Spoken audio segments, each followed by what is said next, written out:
우리 오늘 함께 나눌 말씀은 구약성경 사무엘하 1장 17절 18절 말씀입니다. 구약성경 사무엘하 1장 17절 18절 두 구절의 말씀입니다. 우리 두 구절 말씀 우리 한 목소리로 읽도록 하겠습니다. 다윗이 이 슬픈 노래로 사울과 그의 아들 요나단을 주상하고 명령하여 그것을 유다 족속에게 가르치라 하였으니 곧 활 노래라.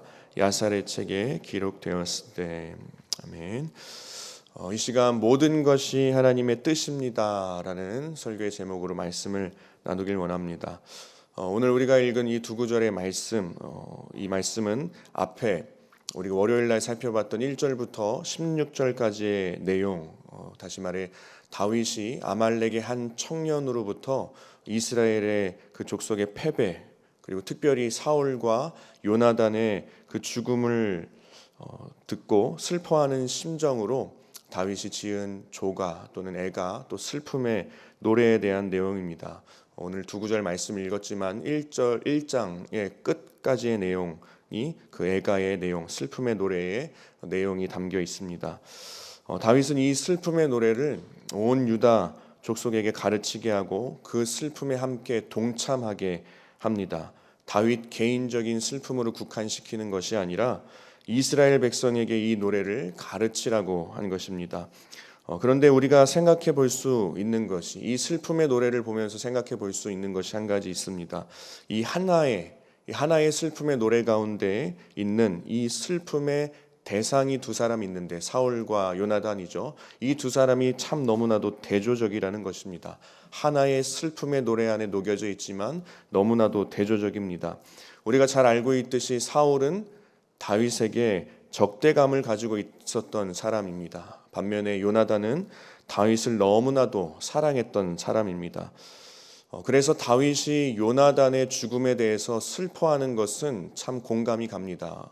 참 마땅합니다. 깊고 풍성한 우정이 있었던 요나단, 더 깊은 우정을 나눌 수 있었지만 그러지 못한 상황 가운데 있었고, 그러던 중에 죽음의 소식을 듣게 되었습니다. 어떻게 슬퍼하지 않을 수 있겠습니까? 그런데 반대로 이 사울은 다윗을 너무나도 괴롭게 했습니다. 적어도 10년 이상이라는 시간 동안 못 살게 굴었습니다. 사울 때문에 이곳 저곳을 도망 다니면서 참 숨을 곳을 찾아서 얼마나 많은 곳을 다윗이 돌아다녔습니까? 아무것도 없는 광야를 돌아다녀야만 했고, 바위 틈에 숨어야만 했고, 또 굴에 숨어야만 했습니다. 여러분, 누군가로부터 이 오랜 시간 동안 공격을 받는 것도 힘든데, 이 다윗을 공격했던 자는 당시에 이스라엘의 권력을 쥐고 있었던 사울 왕이었습니다. 사울이 자신을 공격합니다. 수많은 군대를 이끌고 추격합니다. 그런데 오늘 우리가 본 이 말씀, 이 슬픔의 노래에서 사울과 요나단, 너무나도 대비되지만 사울과 요나단이 같이 애통의 대상이 되고 같이 슬픔의 대상이 되어서 노래되고 있습니다. 나를 너무나도 괴롭게 했던 이 사울과 깊은 우정을 함께 나누었던 요나단이 하나의 슬픔의 노래, 이 슬픔의 하나의 곡조 안에서 읊어지고 있습니다. 월요일에 말씀을 통해 나누었듯이 다윗은 하나님의 관점으로 모든 것을 보면서 사울을 바라볼 때에도 나를 괴롭게 했던 악한 왕으로 바라보는 것이 아니라, 그럼에도 하나님께서 한때는 사랑하셔서 기름 부으셨던 사울로 바라보았기 때문에 이 사울의 죽음 앞에 진정으로 애통하고 슬퍼할 수 있었다라고 말씀을 통해 나누었었습니다. 그리고 또 한 가지, 오늘 말씀을 통해 나누길 원하는 것은 하나님의 관점으로 살아간 것에서 더 나아가서 이 다윗이 철저하게 그동안 자신의 삶에서 하나님을 철저하게 신뢰했던 자였다라는 것입니다. 다시 말해서 자신의 도망자의 삶 또한 하나님의 주권적인 섭리 안에 있었음을 믿었던 다윗, 그 믿음 안에서 살아왔던 다윗이었기 때문에 오늘 말씀, 이 사울의 죽음 앞에 진심으로 애도하고 내가 사랑했던 요나단과 하나로 묶어서 사울을 하나의 슬픔의 노래 안에 녹여낼 수 있었던 것입니다. 원수 같은 자의 죽음을 기뻐하고 즐거워하고 쾌재를 부르는 것이 아니라 내 삶의 원수로 주어진 자와 그 원수 같은 자로 인해서 내가 겪고 있는 상황도 다 하나님이 하시는 일 가운데 있는 것이다 라고 믿는 자가 원수의 죽음에도 애도할 수 있지 않았을까 생각해 보게 되었습니다. 그래서 오늘은 우리의 믿음에 대해서 함께 좀 나누길 원합니다. 여러분, 다윗은 사무엘상에서 사무엘을 통해 하나님의 계획과 뜻 안에서 기름 부음을 받고 곧바로 왕으로 세워지지 않았습니다. 우리가 잘 알고 있듯이 도망자의 신세로 오랜 기간을 살게 됩니다. 기름 부음을 받고 무언가 인간의 관점에서 탄탄대로의 삶으로 열리는 인생을 살지 않습니다. 더 힘든 삶을 살아가게 됩니다. 더 어려움 가운데 놓이게 됩니다. 그래서 사실 다윗이 하나님 앞에 이렇게 반응할 수도 있었을 것 같습니다. 아니, 하나님, 나에게 기름 부으셔놓고 이게 도대체 무엇입니까? 내가 하나님 왕으로 세워달라고 하지도 않았는데, 왕으로 세워달라고 요구하거나 때를 쓰지도 않았는데 하나님 나를 왕으로 세우시겠다 해놓고선 이게 무엇입니까? 여러분, 충분히 이런 반응이 가능한 상황이었습니다. 다윗이 하나님 앞에 나아가서 그런 반응을 한다고 해서 그 누가 뭐라고 할 수 있었겠습니까? 그러나 다윗은 하나님의 뜻, 하나님의 약속의 말씀을 철저하게 신뢰했습니다. 크고 위대하시며 당신의 주권과 섭리로 일하시는 하나님께서 나에게 기름 부음으로 하나님 당신의 일을 시작하셨다면 그 모든 과정 가운데 내가 하나님을 신뢰함으로 반응하겠습니다. 여러분, 사람이 고난 가운데 있으면, 특별히 이 다윗과 같이 누군가로부터 증오를 받고 추격을 당하면 마음의 여유가 없어지고 적개심에 불타오르게 됩니다. 그리고 기회만 오면 내가 몇 곱절로 갚아주리라 마음 먹게 됩니다. 여러분, 그런데 한번 생각해 보면 좋겠습니다. 여러분, 다윗이 사울이 있어서 더 나은 왕이 되었습니까? 아니면 사울이 없었더라면 다윗이 더 좋은 왕이 될 수 있었겠습니까? 한번 생각해 보면 좋겠습니다. 다윗은 사울이 있었기 때문에 큰 왕이 될 수 있었던 것입니다. 사울이 있었기에 더 훌륭한 왕이 될 수 있었던 것입니다.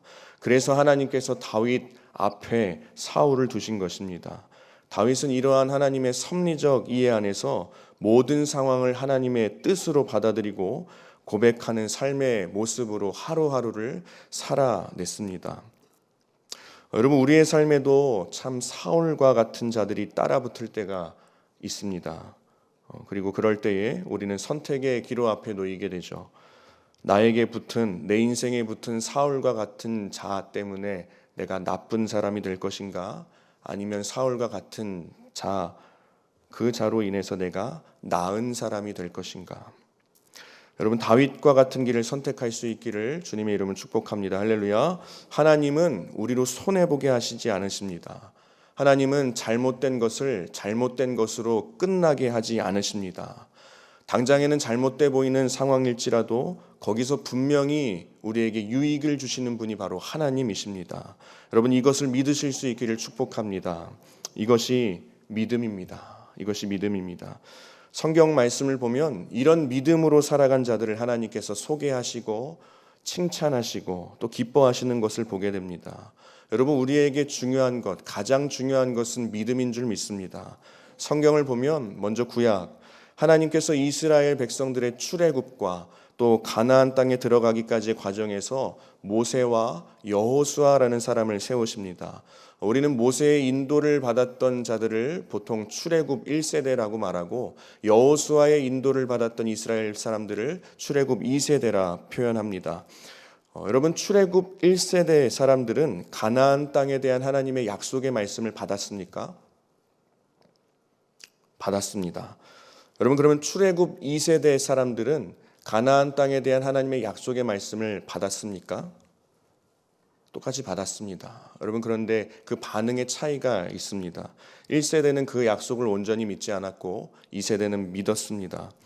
그래서 하나님의 약속을 먼저 받았느냐 나중에 받았느냐는 사실 중요하지 않습니다. 지금 현재의 믿음이 중요합니다.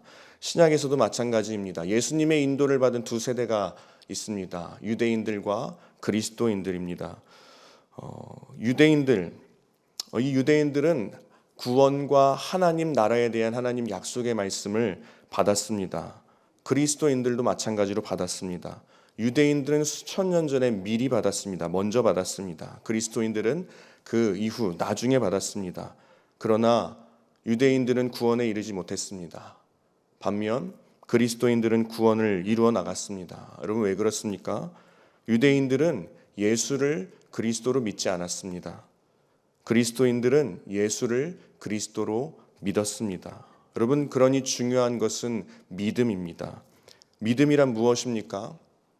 먼저는 예수님을 그리스도로 믿는 것이 믿음입니다. 그리고 또 한 가지, 특별히 오늘 다윗을 통해서도 우리가 힘써 가지고 소유하고 살아가야 할 믿음은 하나님의 성품에 대한 신뢰, 하나님의 약속에 대한 신뢰, 하나님 그분 자체에 대한 신뢰. 여러분, 이것이 믿음입니다. 다윗의 인생을 들여다보면 하나님의 약속이 이루어질 기미가 전혀 보이지 않았습니다. 기름 부음 받은 이후의 삶이 오히려 더 고난과 환난이었습니다.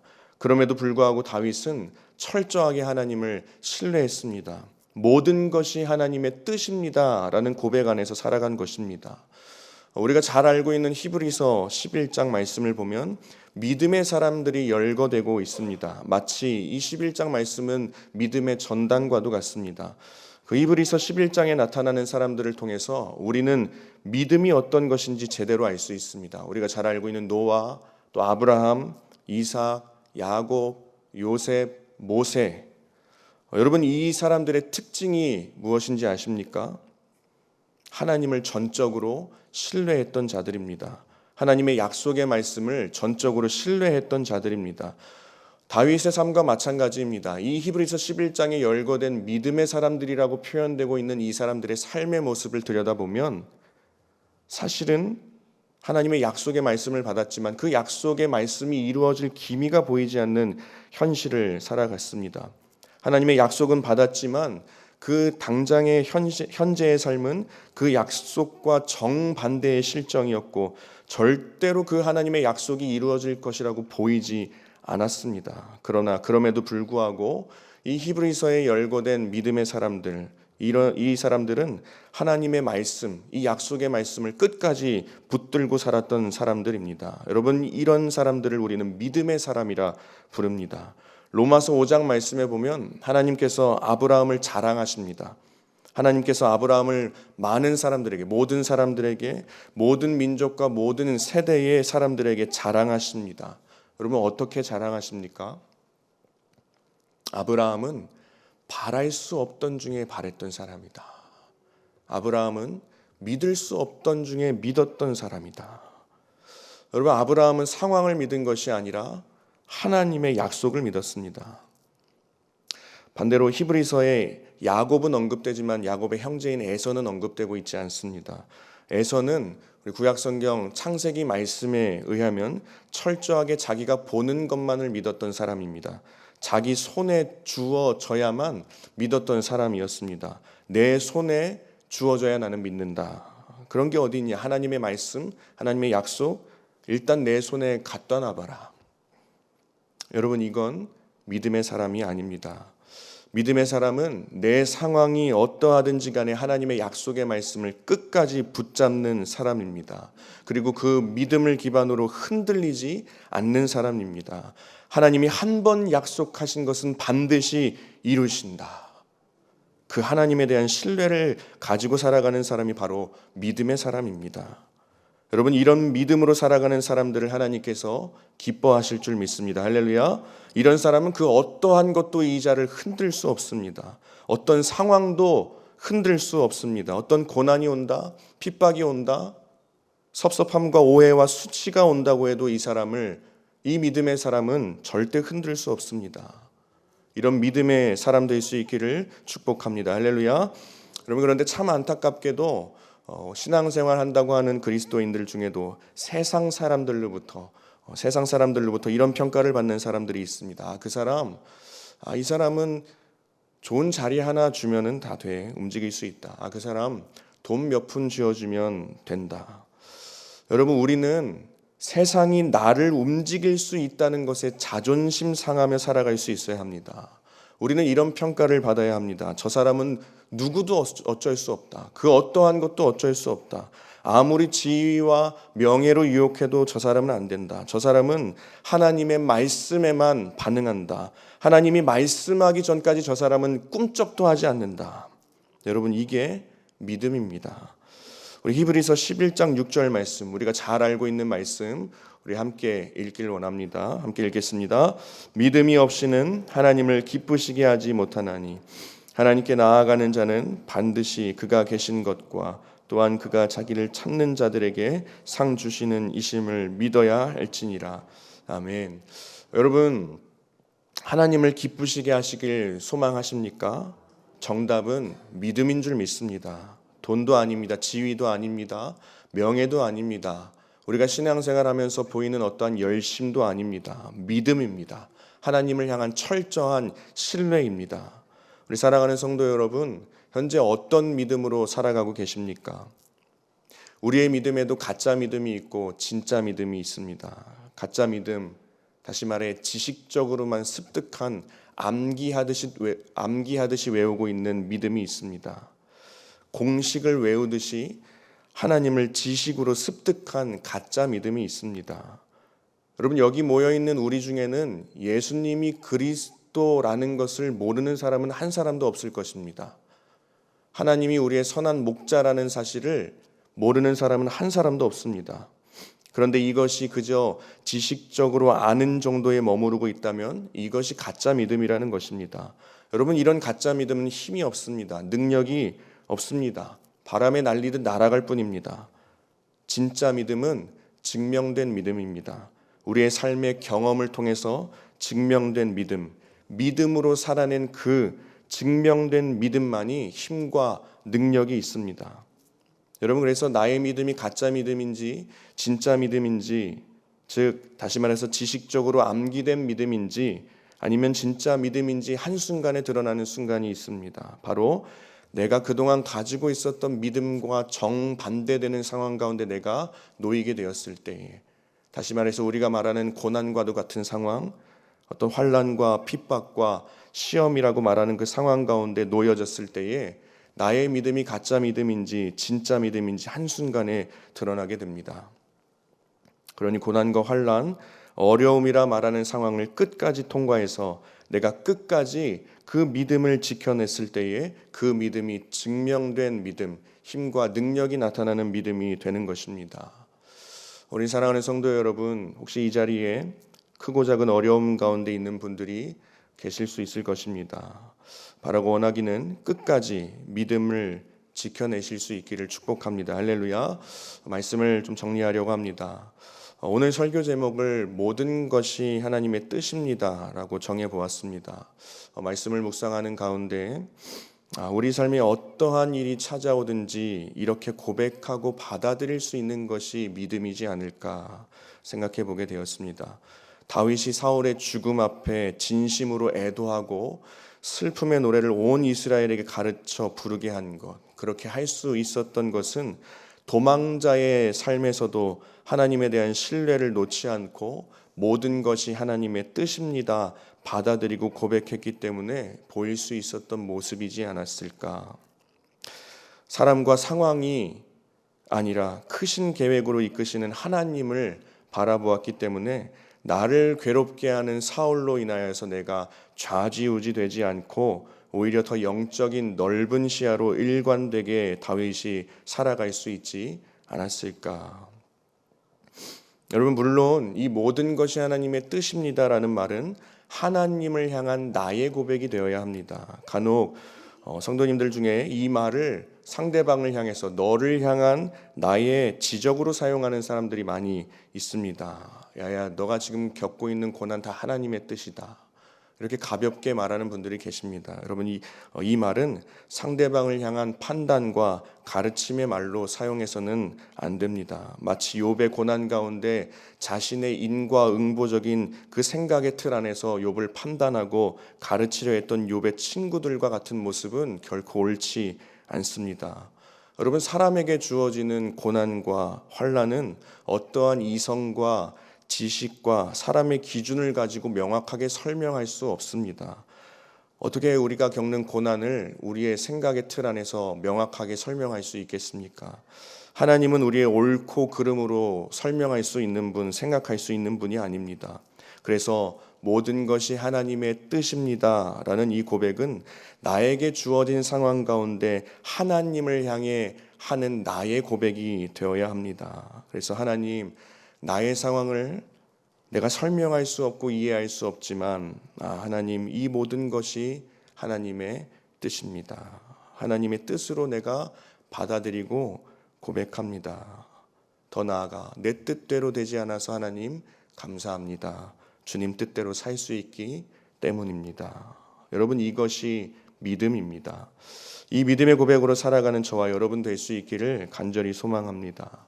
여러분, 그렇게 살아갈 때에 삶으로 증명된 믿음이 주어지기 시작할 때에 더 나아가 역사하는 믿음이 우리의 삶 가운데 주어지기 시작하는 것을 경험하게 될 줄 믿습니다.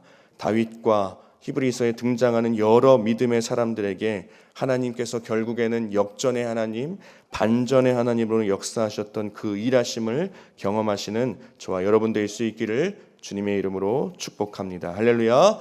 우리 함께 기도하겠습니다.